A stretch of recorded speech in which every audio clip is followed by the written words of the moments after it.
क्या आपने कभी सोचा है कि कुछ लोग जिंदगी में अमीर क्यों बन जाते हैं जबकि बाकी लोग हमेशा पैसों के पीछे भागते रहते हैं? क्या ये फर्क सिर्फ किस्मत या मेहनत का होता है, या फिर कुछ ऐसा है जो हमारे दिमाग में छिपा है, पैसों को समझने और उसे संभालने का मनोविज्ञान? दोस्तों, आज की वीडियो में हम बात करेंगे मॉर्गन हाउसल की best selling book the psychology of money के बारे में। एक ऐसी किताब जो बताती है कि अमीरी सिर्फ एक्सेल सीट या कैलकुलेटर की बात नहीं है, बल्कि सोचने के तरीके की बात है। तो चलिए शुरू करते हैं और जानते हैं कि पैसा कैसे काम करता है और दिमाग कैसे उसे बर्बाद या बना देता है। आज हम एक ऐसे किताब की बात करने जा रहे हैं जिसने दुनिया को पैसे के बारे में सोचने का तरीका बदल दिया है। क्या आपने कभी सोचा है कि दो लोग जो एक ही स्कूल से पढ़े हैं, एक ही सैलरी कमाते हैं, उनमें से एक करोड़पति बन जाता है और दूसरा कई सारे उधार में फंसा होता है? जवाब IQ या बहुत बड़ी मैथ्स में नहीं है, जवाब छिपा है आपके अंदर। आज हम जानेंगे मॉर्गन हाउसल की बेस्ट सेलर किताब द साइकोलॉजी ऑफ मनी के 8 सबसे शक्तिशाली नियम। हाउसल कहते हैं कि पैसा 80% मनोविज्ञान है और 20% ही गणित। हम पैसों के साथ जो व्यवहार करते हैं वही तय करता है कि हम अमीर बनेंगे या नहीं। अगर आप वाकई अमीर बनना चाहते हैं तो ये वीडियो आपकी सोच का सबसे बड़ा निवेश है। तो चलिए शुरू करते हैं इस पैसे और मन के रोमांचक सफर को। हाउसल का पहला प्रिंसिपल कहता है, नो वन इज क्रेजी। जब पैसे की बात आती है तो आप सही या गलत नहीं होते, आप बस अलग होते हैं। सोचिए, एक इंसान जो 1980 के दशक की भयानक महंगाई में पला बड़ा है, उसके लिए बचत करना और घर में कैश रखना सबसे सुरक्षित महसूस होगा। वही एक युवा जिसने सिर्फ 2010 के बाद स्टॉक मार्केट का उछाल देखा है, उसके लिए स्टॉक में सारा पैसा लगाना सामान्य सी बात है। मॉर्गन हाउसल इस बात पर जोर देते हैं कि हम सब पैसे के बारे में अपने निजी और भावनात्मक अनुभवों के चश्मे से देखते हैं। हर किसी का फाइनेंशियल निर्णय उसकी परवरिश, देश की आर्थिक स्थिति और उसके व्यक्तिगत झटकों पर आधारित होता है। Second principle, the magic of compounding. दौलत तेजी से नहीं बनती, दौलत बनने में बस वक्त लगता है। कंपाउंडिंग का मतलब सिर्फ ब्याज पर ब्याज नहीं, बल्कि इसका मतलब है एक छोटी सी चीज को इतने लंबे समय तक बनाए रखना कि उसका असर बड़ा हो जाए। वॉरेन बफेट, जो दुनिया के सबसे अमीर निवेशकों में से एक है, क्या वो सबसे स्मार्ट हैं? शायद नहीं। उनका सीक्रेट है कंसिस्टेंसी एंड टाइम। उनकी 99% दौलत 50 साल की उम्र के बाद बनी। रिच वर्सेस वेल्दी, दोनों का मतलब भले ही सेम हो, पर दोनों में जमीन आसमान का अंतर है। अमीर वह है जो दिखाता है, धनवान वह है जो छुपाता है। हाउसल इस अंतर को बहुत खूबसूरती से समझाते हैं। जब आप किसी को महंगी कार, घड़ी या बड़ा घर खरीदते हुए देखते हैं तो आप सोचते हैं कि वह अमीर है, लेकिन आपने जो देखा वह उसकी इनकम है, उसकी वेल्थ नहीं। वह आदमी उन चीजों को खरीदने के लिए उतना ही कर्ज में डूबा हो सकता है। वही वेल्दी वो है जिसे आपने देखा नहीं। वह आपके बैंक खाते में आपकी बचत हो सकती है, इन्वेस्ट किया गया स्टॉक, या वह समय जो आप काम न करके अपनी मर्जी से बिता सकते हैं। जब आप महंगी चीजें खरीदते हैं तो आप अपना ईगो संतुष्ट करते हैं, और ऐसा करके आप अपनी दौलत बनाने की क्षमता को खत्म कर रहे होते हैं। हर बार जब आप कुछ खरीदने की बजाय बचाते हैं और निवेश करते हैं तो आप धनवान यानी वेल्दी बनने की दिशा में एक कदम उठाते हैं। Know your enough. अगर आप गोल पोस्ट को लगातार खिसकाते रहें तो आप कभी स्कोर नहीं कर पाएंगे।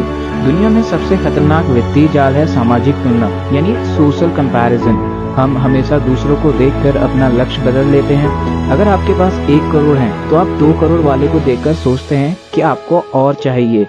हाउसल कहते हैं कि लालच आपको 3 चीजें खोने पर मजबूर कर सकता है। आपकी नींद, पीस ऑफ माइंड यानी बड़ा रिस्क लेने के कारण, आपके परिवार, रिश्ते, काम की दीवानगी की वजह से, आपकी प्रतिष्ठा, धोखेबाजी या शॉर्टकट अपनाने की वजह से। पर्याप्त का मतलब यह नहीं कि आपके पास सब कुछ है, इसका मतलब है बेवजह का जोखिम लेना बंद करना, जो आपकी मौजूदा सफलता को खतरे में डाल सकता है। अपना लक्ष्य तय करें और उसे पाने के बाद बस स्थिर हो जाएं। And fifth principle is saving.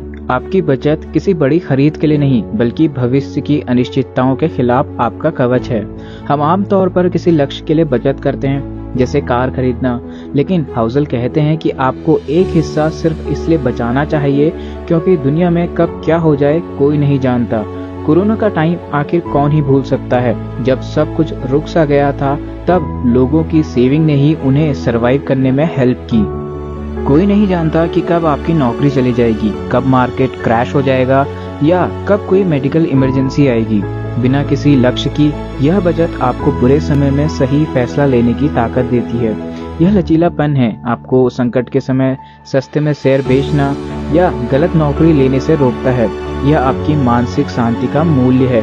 देखो, बचत का सिंपल सा फॉर्मूला है, इनकम को बढ़ाने से ज्यादा महत्वपूर्ण अपने खर्चों को कम रखना। अमीर बनने का सबसे आसान फॉर्मूला है कंट्रोल ओवर टाइम। पैसा खुशी नहीं खरीदता, लेकिन यह आपको वह खरीदने की आजादी देता है जो खुशी खरीद सकती है, समय। दौलत का सबसे बड़ा और सबसे अच्छा उपयोग क्या है? हाउसल कहते हैं अपने समय पर नियंत्रण पाना।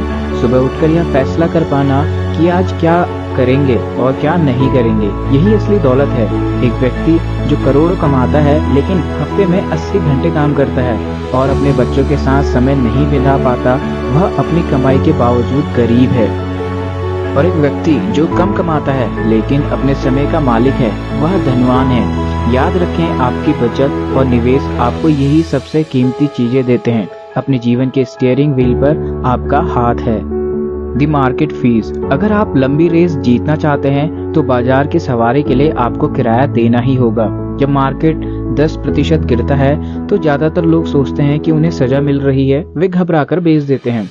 हाउसल कहते हैं बाजार का उतार चढ़ाव यानी वेलोसिटी एक फीस है, सजा नहीं। क्या आप वो फीस चुकाने को तैयार हैं? अगर आप लंबी अवधि में उच्च रिटर्न चाहते हैं तो आपको इस अस्थिरता को सहन करना होगा। यह ठीक वैसे ही है जैसे आप ट्रेन से यात्रा के लिए टिकट खरीदते हैं। आप टिकट खरीदने से इनकार नहीं कर सकते। यह फीस ही आपके लंबे समय में बाजार का लाभ कमाने का मौका देती है। अगर बाजार में उतार चढ़ाव नहीं होता तो हर कोई अमीर बन जाता और फिर कोई रिटर्न नहीं मिलता। जब बाजार गिरे तो घबराइए नहीं, सोचिए आज मैंने अपनी लंबी अवधि की दौलत की सवारी के लिए फीस चुका दी है। हाउसल का आखिरी सिद्धांत कहता है आशावाद और यथार्थवाद का संतुलन, यानी ऑप्टिमिज्म एंड रियलिज्म। दुनिया आखिरकार बेहतर होगी, लेकिन यह सफर सीधा नहीं होगा। सफल निवेशक बनने के लिए आपको 2 चीजों का संतुलन बनाना होगा। ऑप्टिमिज्म यानी आशावादी बने। आपको विश्वास होना चाहिए कि दुनिया आगे बढ़ती रहेगी, समस्याएं हल होंगी और कंपनियां लंबी अवधि में पैसा जरूर कमाएंगी। और रियलिस्ट बने। आपको पता होना चाहिए कि इस सफर के बीच बीच में भयानक मंदी, युद्ध और आपदाएं आएंगी। निवेश करते समय हमेशा आशावादी रहें कि 20 साल बाद आपका निवेश बढ़ेगा, लेकिन अपने पोर्टफोलियो में हमेशा इतनी यथार्थवादी सुरक्षा रखें कि आप अगले 5 सालों की किसी भी मंदी को झेल सके। यह मिश्रण ही आपको गेम में बनाए रखेगा। दोस्तों, ये थी साइकोलॉजी ऑफ मनी की पूरी बुक समरी। इस किताब का सबसे बड़ा टेक अवे यही है, सबसे सफल निवेशक वह है जिसका व्यवहार सबसे अच्छा है, न कि वो जो सबसे स्मार्ट है। विनम्र रहें, सब्र रखें और अपने अहंकार को अपनी वित्तीय सफलता के रास्ते में आने न दें। अगर आपने इन 8 सिद्धांतों को अपनी जिंदगी में उतार लिया तो यकीन मानिए आपको दौलतमंद बनने से कोई नहीं रोक सकता। और मैं चाहूंगा कि दी साइकोलॉजी ऑफ मनी की वह कौन सा प्रिंसिपल है जिसने आपकी आंखें खोल दी, मुझे कमेंट्स में जरूर बताएं। और आपको सबसे ज्यादा कौन सा पॉइंट पसंद आया वो भी कमेंट में जरूर बताएं। तो मिलते हैं अगले वीडियो में एक और जबरदस्त बुक समरी के साथ। तब तक के लिए खुश रहिए और समझदारी से निवेश करते रहिए।